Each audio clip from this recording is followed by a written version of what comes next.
Did Diana really see her book as a get-out-of-jail card? Why did she tell the photographers where to meet her? Why did she call Queen Elizabeth II the best mother-in-law in the world, only to bash her in a tell-all interview? Why she married Charles? The Crown Season 4 has spilled all the tea on Prince Charles and Diana's relationship, from the very start to the very end. One of the biggest things that the show really focuses on is just how little Charles and Diana knew about each other before they got engaged. Most people wait a good few years before popping the question, but these two jumped straight into it. We know that Charles was under enormous pressure from his family to settle down. After all, he was already in his 30s, but there's one huge question that the Crown never really answers. Why did Diana say yes to a man that she barely knew? The answer isn't a simple one. Most people think that 19-year-old Lady Spencer was head over heels in love with her Prince Charming, but there's way more to it than that. Diana's upbringing had been a little tough. In fact, Diana herself called it very unhappy and very unstable. To the outside, it looked like Diana and her siblings had it all. They were super close to the royal family, as John Spencer had worked for both King George VI and Queen Elizabeth.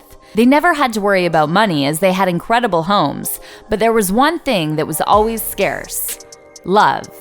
Diana's world was turned upside down when her parents divorced when she was 6 years old. When we say it was messy, believe us. John was determined not to let his ex-wife keep the children, and the judge sided with him. Diana was devastated, later saying that the sound of her mother's footsteps leaving haunted her. The next few years were full of change. John Spencer became Earl Spencer, and the family moved to Althorpe. But the worst change was yet to come. Her father remarried in 1976, tying the knot with Rain, Countess of Dartmouth. Diana and her younger brother hated her so much they would constantly throw things at her. We've all been there, right? From the tender age of 9, Diana was shipped off to boarding school. Young, scared, and very much alone. By the time she left school at 16, Diana wanted to make her own way in the world and moved to London, where she became a nanny. While she was always determined, the hurt ran deep in Diana. Her childhood meant that she constantly felt the need to be accepted and loved. So, when a much older man that happened to be the future King of England took an interest in her, Diana jumped at the chance. So what if she didn't know him? He wanted her, and that was all that mattered. Little did she know that saying yes would be a huge mistake. Her hidden illness was more than it seemed. As we all know, the marriage was doomed from the off. Charles was head over heels in love, but not with Diana. He wanted to be with Camilla Parker Bowles, but as she was already married and had too much of a past, it was never going to happen for him at that time. The Crown doesn't exactly paint Charles in a good light. In most of the scenes, he's hard on Diana. In reality, Diana knew very early on what she was getting herself into, but carried on regardless. It's no secret that the young princess suffered from an ED, especially in the early years. While it's an awful experience for anyone to go through, Diana herself later admitted that it was a cry for help. Everyone knew what the princess was doing, and Diana wanted it that way. Not only was she hurting herself, but she wanted to hurt Charles too. The man who was supposed to love her didn't, and she was young, alone, and scared, just like she had been as a child. History was repeating itself all over again. Only this time, Diana was determined to make Charles and the rest of the royal family see what they were doing to her. According to the makers of Diana's wedding dress, she had a 29-inch waist when she was first measured for her gown. By the time she got married, it was right down to 23 inches. Diana was addicted to the attention. Diana was adored by the public from the very beginning. It's not hard to see why either. She was just 19, innocent, fresh-faced, and of course, breathtakingly beautiful. There was something about her that just seemed so normal. Even though she had an earl for a father and was a lady herself, the public could relate to her. The media circus surrounding her only got bigger when she went with Charles on their tour of Australia after they got married. Fans wanted to be as close to Diana as possible and couldn't give two hoots about Charles, which didn't exactly do their marriage any favors. If anything, her popularity just made her husband push her away, so Diana turned to the public for the affection she wasn't getting from the royal family. Even when she was trying to do something nice for her husband, it was a little showboaty. As we see in The Crown, she surprised him with a dance at a private event, taking to the stage to dance along to Billy Joel's Uptown Girl. The crowd loved it, while Charles thought it was the worst thing ever. Honestly, it's kind of understandable.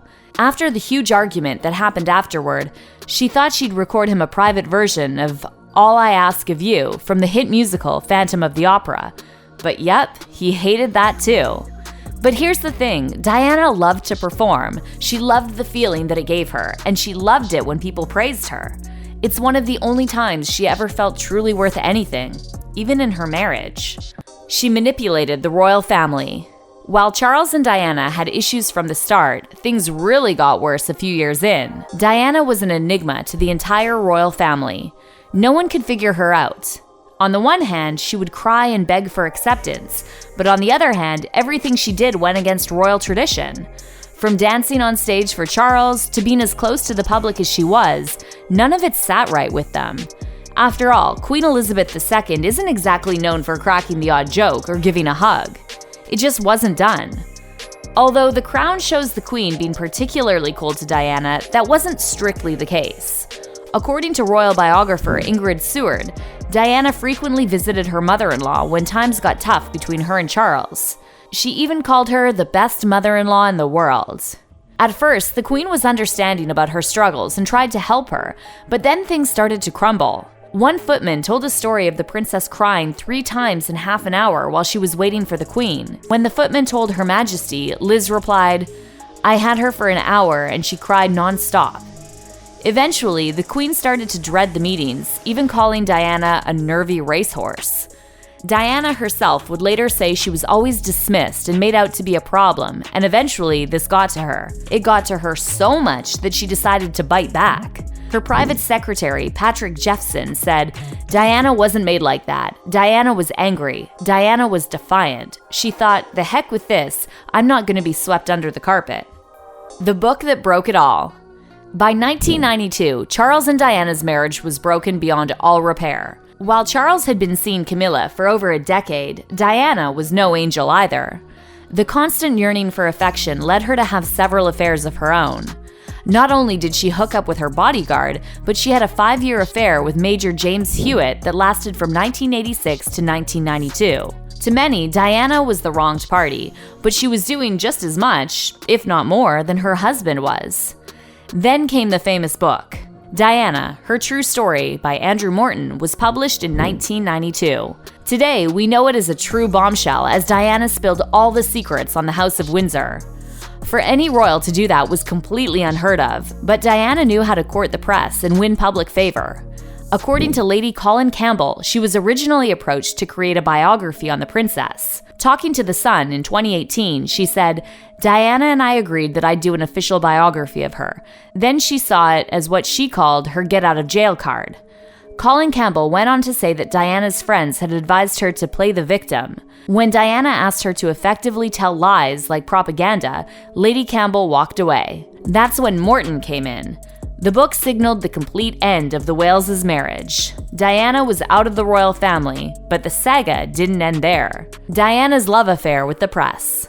While her marriage to Charles was crumbling, the media attention around Diana didn't stop. If anything, it amped up. By this point, Diana was one of the most photographed people in the world. She would often wear dazzling dresses and the latest fashions, completely ignoring the more modest outfits traditionally worn by other royals. By all accounts, Diana adored attending events and being photographed. According to documentaries, the princess used to wake up in the morning and immediately see if she had made the front pages. The constant cheers from supporters kept her going. The claims made by Morton in his book were one thing, but then Diana decided to do an interview with Martin Bashir in 1995. Some believe the princess did so to get on the right side of the press, admitting to her numerous affairs, but putting the blame on Charles.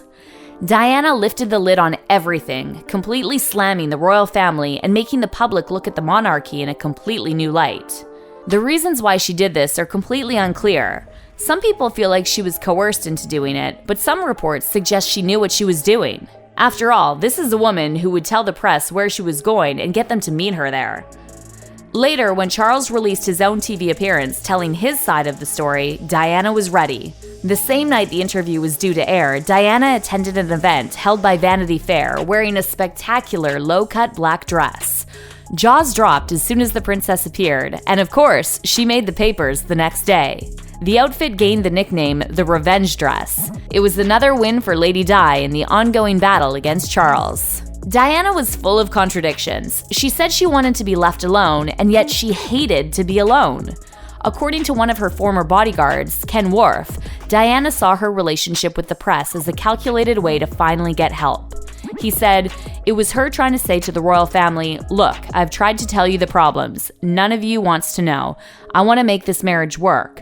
None of you are prepared to accept the relationship between my husband and Camilla exists. Why don't you help me?" Diana was many things: a dedicated mother, a fashion icon, but above all else, she was a complex woman that simply wanted to be loved on her own terms. She completely flipped the script on the British royal family, leaving a mark that will never be forgotten. Do you think Diana knew what she was doing, or was she just trying to stay afloat? Let us know in the comments.